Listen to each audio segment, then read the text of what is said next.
ஆனா ஏதாவது ஒரு சூழ்நிலையில அந்த போட்டோவை நான் போடுறேன்டா. ஏன்னா ஒரு யதார்த்தமா ஒரு அப்பா கொடுத்தாங்கன்னு வெள்ளடிச்சு நடிச்சா உடனே எனக்கு 60 வயசுன்ற ஒருத்தன் ஒரு 58 வயசுன்றான். தம்பி எனக்கு ஒரு வாய்ப்பு கிடைக்காம போயிடும். இல்ல இருக்கு, நான் வெயிட் பண்றேன். ஏன்னா அந்த போட்டோ வந்து ஒரு அதிகாலையில் ஒரு 4 மணிக்கு எடுத்த போட்டோ. அப்ப யோசிச்சு பாருங்க எப்படி இருப்பாங்கன்னு. அதுல நானும் உள்ள இருக்கேன், அதனாலதான் அந்த போட முடியல, எப்பயோ போட்டு மாட்டி விட்டுருப்பேன். நாங்களும் இன்னைக்கு காலையில இருந்து மேட்ரு செய்தி இல்லாம ரொம்ப ட்ரையா இருக்கோம். 4 மணிக்கு ஏதோ ஒரு போட்டோ எடுத்தீங்க, உற்சாகமா எடுத்தீங்க அப்படின்னாங்க.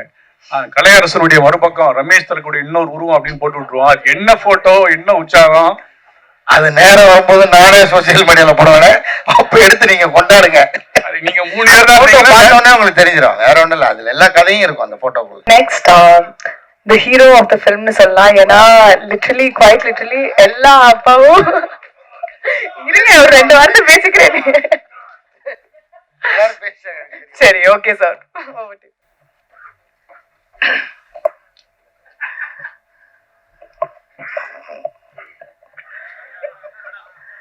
எல்லாருக்கும் வணக்கம், அப்புறம் எல்லாருக்கும் நன்றி. யார் வந்துடக்கூடாதுன்னு நினைச்சோம் அந்த 2 பேரும் வந்து வச்சுட்டாங்க. இவனுக்கு தான் தெரியாம தான் அந்த நிகழ்ச்சி நடக்கணும்னு நினைச்சேன். அபிஷேக் வேற எனக்கு சர்ப்ரைஸ். இப்படி ஒரு சர்ப்ரைஸே ஒருத்தர் கொடுப்பான். நீ காலையில் தான் சொல்றேன், ஒரு சர்ப்ரைஸ் இருக்கு, முக்கியமான 2 செலிபிரிட்டிஸ் வராங்க உங்களுக்கு வந்து வாழ்த்து சொல்றதுக்கு. ஐயோ அப்படின்னு இவங்க தான் நினைச்சேன். கரெக்டா அவங்க 2 பேரும் பேரையும் சொல்லிட்டேன் ரொம்ப பெருமையா. தம்பி உங்களோட 2 பேர் போட்டோ என்கிட்ட இருக்கு, மறந்துடாதீங்க. அதை உங்களுக்கு அனுப்பிச்சு வச்சிருக்கிறேன். இன்னும் பத்திரமா அதை லைக் போட்டு வர வச்சிருக்கிறேன். எப்ப வேணாலும் நான் மீடியால போஸ்ட் பண்ணிடுவேன், தெரிஞ்சுக்கங்க. சோசியல் மீடியால அதை மனசுல வச்சுட்டு பேசுங்க. இனிமேல் மேடையில பேசினேன் என் வயசை பத்தி இல்லாம நீங்க விமர்சனம் பண்றீங்க இருக்கட்டும். ஏன்னா ஒரு யதார்த்தமா ஒரு அப்பா கொடுத்தாங்கன்னு வெள்ளடிச்சு நடிச்சா உடனே எனக்கு 60 வயசுன்ற ஒருத்தன் ஒரு 58 வயசுன்றான். தம்பி எனக்கு ஒரு வாய்ப்பு கிடைக்காம போயிடும். இல்ல இருக்கு, நான் வெயிட் பண்றேன். ஆனா ஏதாவது ஒரு சூழ்நிலையில அந்த போட்டோவை நான் போடுறேன்டா.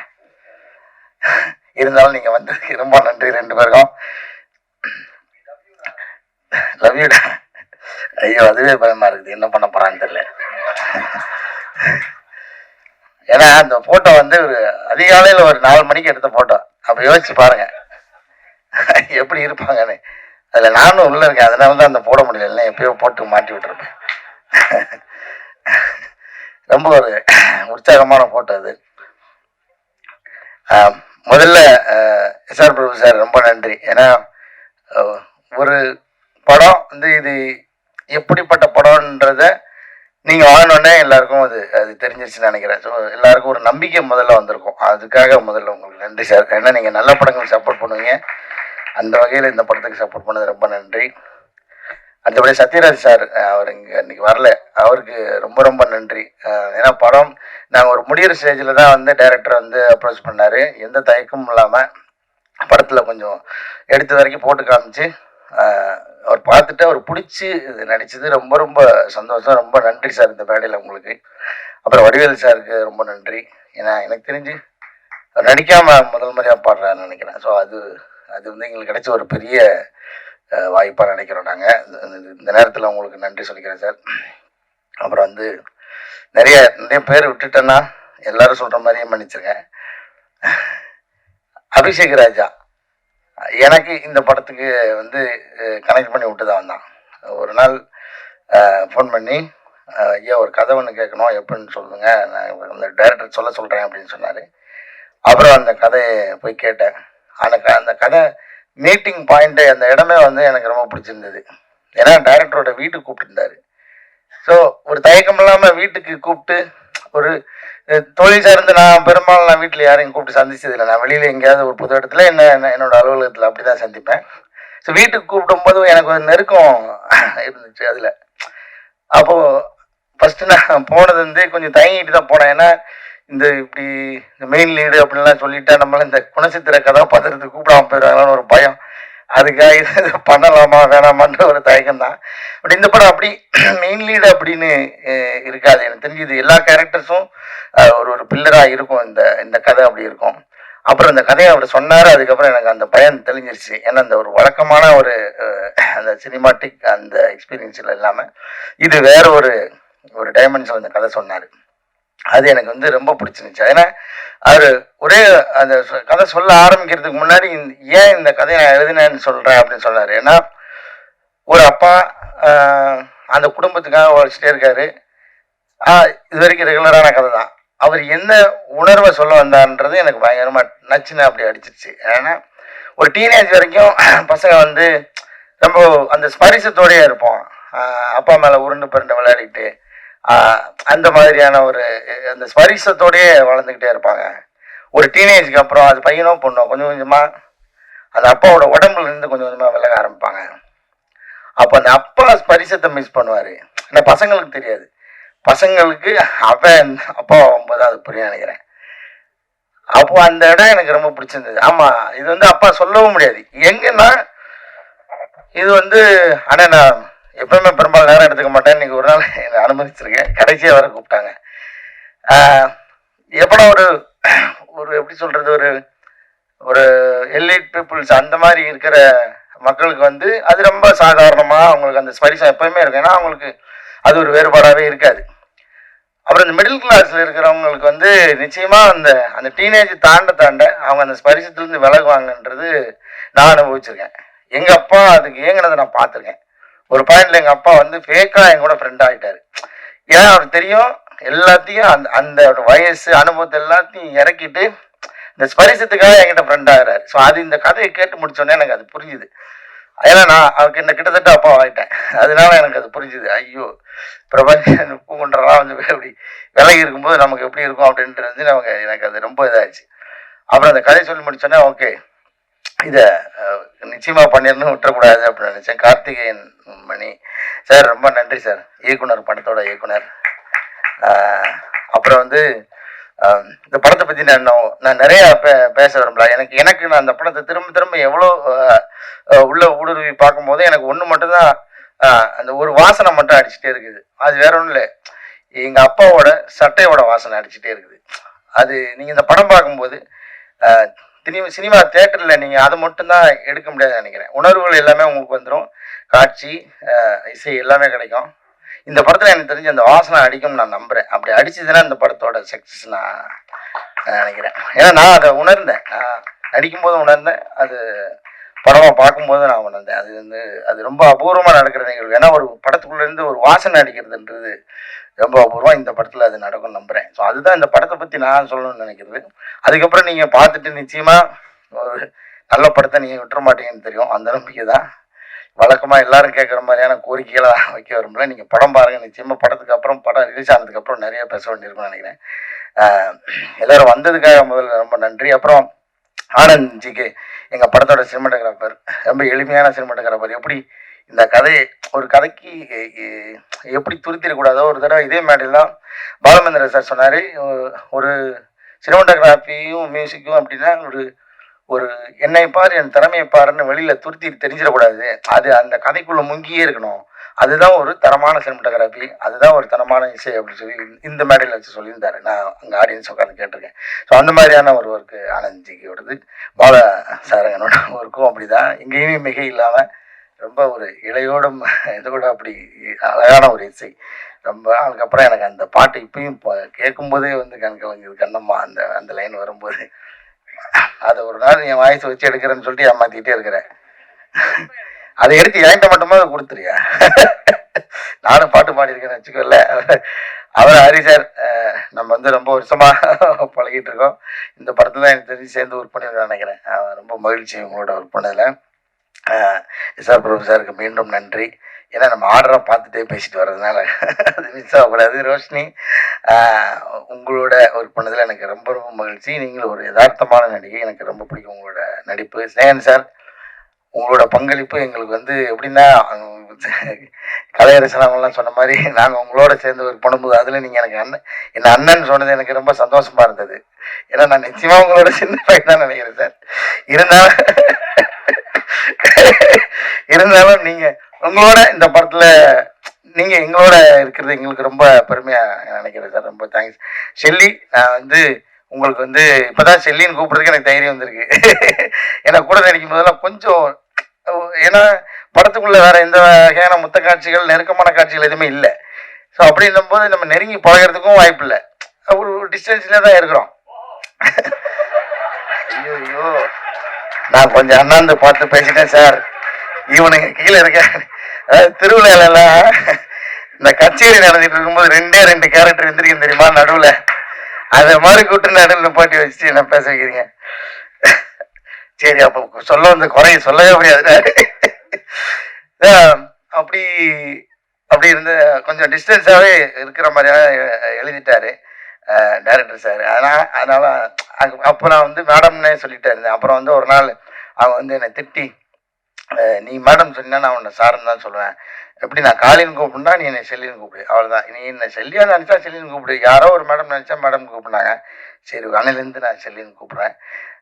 ரொம்ப மகிழ்ச்சி உங்களோட ஒர்க் பண்ணதில்லை. ஆரம்பத்தில் எனக்கு கொஞ்சம் பயமாகவே இருக்கும், ஏன்னா நம்ம எப்படி இந்த வெள்ளையா இருக்கிறவங்க போய் சொல்ல மாட்டான்ற மாதிரி. நான் வேற எந்த இதை பற்றி பேச வரல, இருந்தாலும் சொல்லிடுறேன். மலையாள நடிகர்கள்னா கொஞ்சம் அவங்க பயங்கரமாக நடிப்பாங்க அப்படின்னு ஒன்று இருக்குல்ல, அப்படின்னு தான் நம்ம நிறையா பழகிருக்கோம். அந்த படம் சுமாராக இருந்தால் கூட மலையாள படம்னா அது சூப்பராக இருக்கும்னு நினச்சிக்கிட்டே போய் பார்க்குறது ஒன்று இருக்குல்ல, அதுக்குன்னு ஒரு ரிவ்யூ ஒன்று இருக்கு. ஸோ மலையாளத்துலேருந்து எப்படியோ பிடிக்கிறாங்க, மலையாளத்தில் என்ன மாதிரி கண்டென்ட் நிச்சயமாக எல்லா ஊர்லேயும் இருக்குது. அதில் நிறைய ஓடுற படம், நல்ல கண்டென்ட் படம் தான் நம்ம கண்ணுக்கு தெரியுது. அங்கேயும் சில சுமாரான படங்கள்லாம் நான் பார்த்துருக்கேன். அந்த அந்த ஒரு சின்ன பயத்துலேருந்து தான் நான் அவங்களை அணுகினேன். ஏன்னா மலையாள நடிகர்லாம் பயங்கரமாக பர்ஃபார்ம் பண்ணுவாங்க, ஆனால் அவங்க ஆப்வியஸாக பயங்கரமாக பண்ணாங்களா, இல்லைன்னு சொல்ல. எனக்கு என்னென்னா அந்த சவால்லேருந்து தடுக்கி விழுந்துடக்கூடாது, அது எப்படியாவது எதிர்கொண்டு அவங்களோட சேர்ந்து பயணிச்சணுன்ற ஒரு டாஸ்க் இருந்தது. அது இருந்தது, ரொம்ப நல்லதாக இருந்துச்சு. இன்னும் யதார்த்தமாக நம்ம அதை பண்ண முடிஞ்சிச்சு. ரொம்ப நன்றி மேடம் உங்களுக்கு. விஸ்வா, ரொம்ப தேங்க்யூடா, உன்னோட ஒர்க் பண்ணது எனக்கு ரொம்ப மகிழ்ச்சி. ஐயா எடிட்டர் ஐயா பேச மாட்டார், அவருக்கு கை மட்டும் தான் வேலை செஞ்சுட்டே இருக்கோம். அவர் சொன்ன மாதிரி அந்த ஃபர்னிச்சராகவே ஆகிட்டார் அந்த ஆஃபீஸில், நீங்கள் போய் போகலாம், ஒரு ஓரமாக ஒட்டிக்கிட்டே இருப்பார். அவருக்கு மகிழ்ச்சி. அப்புறம் கீதா மேடம், ரொம்ப நன்றி மேடம் உங்களோட ஒர்க் பண்ணது. சாம்சனா, உங்கள் டைமிங்லாம் பயங்கரமாக இருக்கும். இந்த படத்தில் உங்களை அந்த மாதிரி ஸ்டைலில் பண்ண விடாமல், ஆனால் அவர் ரொம்ப யதார்த்தமான ஒரு ரோல் கொண்டு வச்சுருந்தாங்க. அது எனக்கும் உங்களோட ஒர்க் பண்ணது ரொம்ப மகிழ்ச்சி. அபிஷேக் ராஜா போயா, இதில் வேற ஒரு பதவி அவனுக்கு இது, கிரியேட்டிவ் ப்ரொடியூசர். ஆனால் அதையும் மீறி வேலை பார்த்துக்கிறேன். உன்னோட உழைப்புக்காக இந்த படம் உனக்கு பெரிய பேர் வாங்கி தரும். எங்கள் டீம் பற்றி நான் பெருமையாக பேசுறதுக்கு ஒன்றும் இல்லை, இருந்தாலும் மறுபடியும் எல்லாருக்கும் நன்றி.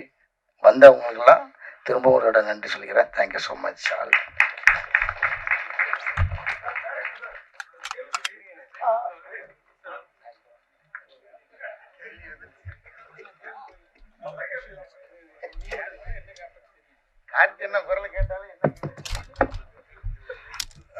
சார், இந்த படத்தை நீங்க டைரக்டர் அபிஷேக் மூலியம்தான் இந்த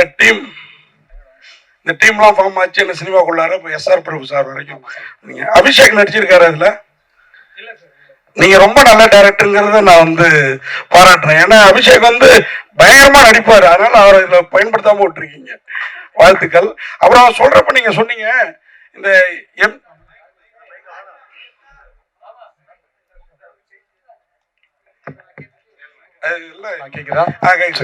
எம்ஜிஆர் நகர் மல்லிகை கடைக்காரரு சொன்னீங்க. அப்புறம் புறநானூறு அகநானூறுலாம் சொன்னீங்க. புறநானூறுல இருந்து எடுத்திருக்கீங்களா எம்ஜிஆர் நகர் மல்லிகை கடை சப்ஜெக்டா? சார், நாங்க என்னன்னா சொல்லப்பட வேண்டிய ஆனா சொல்லப்படாத கதைகள் மட்டுமே, அதுதான் என் கருத்தா இருந்தது. அதுவும் சொல்லப்பட வேண்டிய கதை, அதை ஷார்ட் ஃபிலிமா எடுத்திருந்தேன். அது மூலமா எனக்கு அந்த லேர்னிங் இருந்ததுன்னு சொல்றேன். இப்போ ஒரு கதை எடுக்கிறதுக்கு எனக்கு ஒரு காரணம் வேணும்ல, ஸோ அதை தான் நான் லெசனாக எடுத்துக்கிட்டேன். அதை அர்த்தமுள்ளதாக பண்ணணுன்றது தான் லெசனாக எடுத்துக்கிட்டேன். அதான் சார். காளியன் சார், நாங்களும் இன்னைக்கு காலையிலேருந்து மேட்ரு செய்தி இல்லாமல் ரொம்ப ட்ரையாக இருக்கோம். 4 மணிக்கு ஏதோ ஒரு ஃபோட்டோ எடுத்தீங்க, உற்சாகமாக எடுத்தீங்க அப்படின்னாங்க. கலையரசனுடைய மறுபக்கம் ரமேஷ் தலக்குடைய இன்னொரு உருவம் அப்படின்னு போட்டு விட்டுருவோம். அது என்ன ஃபோட்டோ, என்ன உற்சாகம், அது நேரம் வரும்போது நானே சோசியல் மீடியாவில் போடுவேன், அப்போ எடுத்து நீங்கள் கொண்டாடுங்க. நீங்க 3 நேரம் பார்த்தோன்னே உங்களுக்கு தெரிஞ்சிடும், வேற ஒன்றும் இல்லை. அதுல எல்லா கதையும் இருக்கும் அந்த போட்டோக்குள்ள. நைட் ஷூட் முடிச்சிட்டு உற்சாகமா போயிருந்தேன்னு சொன்னாங்க. வேற ஒன்றும். Thank you so much for the questions.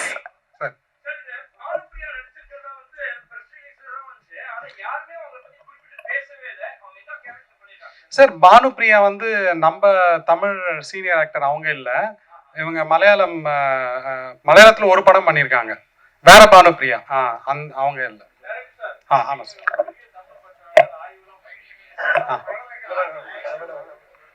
Sir என்னன்னா இதை பத்தி நான் நிறைய யோசிச்சிருக்கேன் சார்.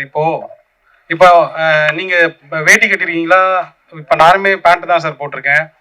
என்னன்னா நீங்க யோசிச்சு பாத்தீங்கன்னா நம்ம தமிழ் உண்மையிலேயே வளரணும்னு வச்சுக்கோங்களேன். அதுக்கு வந்து ஃபண்டமெண்டலா நம்ம வேற சில விஷயத்த நம்ம பண்ண வேண்டியது இருக்கு. இப்போ ஃபார் எக்ஸாம்பிள் தமிழ் கத்துக்கிட்டவங்களுக்கு என்ன பொருளாதாரம் இருக்குன்றது ஒரு கொஸ்டின். ஓகேங்களா? இது ஒண்ணு. இன்னொரு பக்கம் சாஃப்ட் பவர்னு சொல்லுவாங்க சார். என்னன்னா நம்ம கதைய இப்போ இலங்கையில போர் நடந்ததில்ல, சும்மா நான் ஒரு எக்ஸாம்பிள் சொல்றேன். இலங்கையில போர் நடந்ததில்ல, அங்க நடந்த அநியாயத்தை நம்மளால வெளில சொல்ல முடியல. ஒரு இன்டர்நேஷனலா நமக்கு ஒரு சாஃப்ட் பவர் இல்ல, ஒரு நரேட்டிவ் இல்ல. இது நீங்க ஒண்ணும் இல்லை, இப்போ நியூ டெல்லியில நடக்கிறதா பெரிய நியூஸ், நம்ம ஊர்ல நடக்கிறது அவ்வளவு பெரிய நியூஸ் இல்லை. ஸோ நான் என்னோட ரோலா என்ன பாக்குறேன்னா, தமிழை வளர்க்கறதுக்கும் தமிழை வந்து தமிழை தூய்மையா பேசுறதுக்கும் என்னை விட எவ்வளவு பெட்டர் ஆளுங்க இருக்காங்க. அதை நான் என் ரோலா நான் பார்க்கல. என் ரோலா நான் என்ன பாக்குறேன்னா, அவங்க படுற கஷ்டத்தை, அவங்க பண்ற ரிசர்ச்சை நான் வந்து மற்ற மொழிக்கும் மற்ற கல்ச்சருக்கும் எடுத்துட்டு போய் சேர்க்கணும்னு நான் நினைக்கிறேன். அதுதான் என்னோட ரோலா நினைக்கிறேன். அதுதான் என் ஸ்ட்ரென்த்தா நினைக்கிறேன். Thank you so much, sir. Time constraint நால we'll have to wrap up.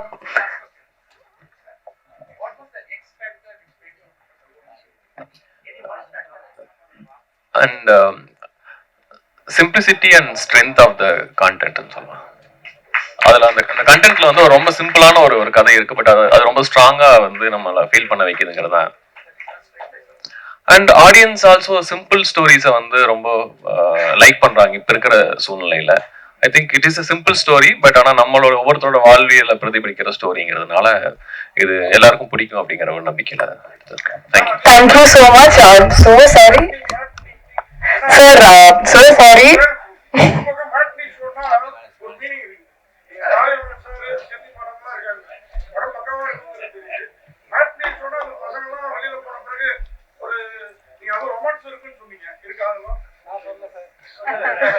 இல்ல, ஒரு மீனிங் இருக்கு அப்படிங்கறதா. நீங்க இது ஒரு மீனிங், அதே மீனிங் இல்ல, பட் வேற மீனிங்.